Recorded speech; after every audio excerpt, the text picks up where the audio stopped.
Today I have the pleasure of talking to Nigel Dickson. Nigel has been an English teacher for approximately 1 billion years. He is a talented comic actor, and also I learned on a men's weekend away a few years back that he is really strong. You do not want to mess with him at all. Nigel, do you want to tell us a little bit about yourself? Hi, Life Church. My name is Nigel. I'm now actually 60, so retirement age. I'm still working 4 days a week as a teacher at Amsterdam Grammar. I'm also married to Carol. I have 3 children, Dan, Benjamin and Rebecca. And I'm also very proud grandfather to Skylar Rose. As I say, I've been teaching at Amsterdam Grammar for nearly 40 years now, not quite the billion. Fantastic. How did you find Jesus? My parents had given us a choice, okay? If we didn't want to go to church or Sunday school anymore, that was fine. So I jumped at the chance not to go.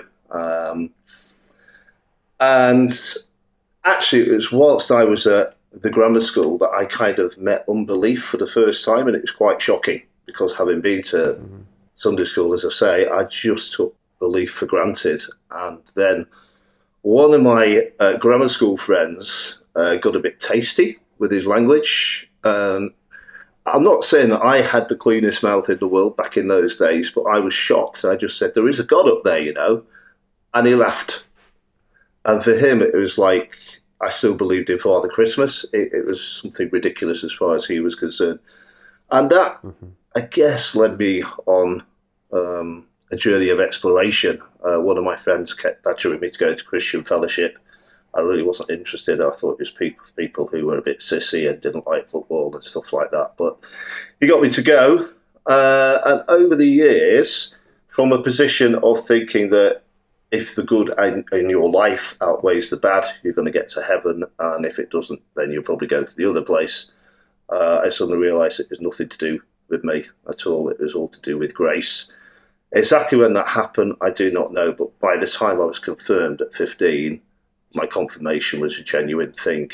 I knew that I was loved by Jesus, that Jesus had died in my place because actually my best was never going to be good enough. Definitely.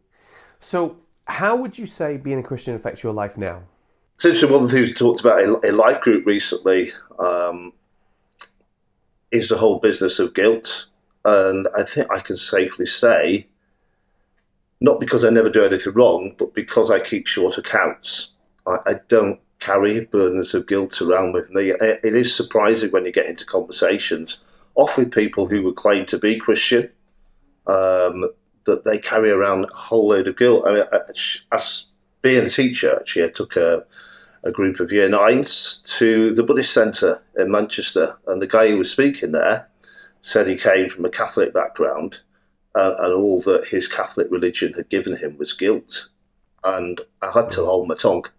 I just wanted to say, sorry, if that's what Christianity has given you, then you've just not got it. You mentioned something last Sunday when we put a question out on the live stream about who is the most faithful person you know, and you mentioned your parents. I was wondering, would you be able to expand on that for me? I guess I had quite a difficult childhood. I wasn't aware of it. I didn't really feel sorry for myself, but there were a couple of occasions where my mother actually had to go into mental hospital actually for some quite extended spells.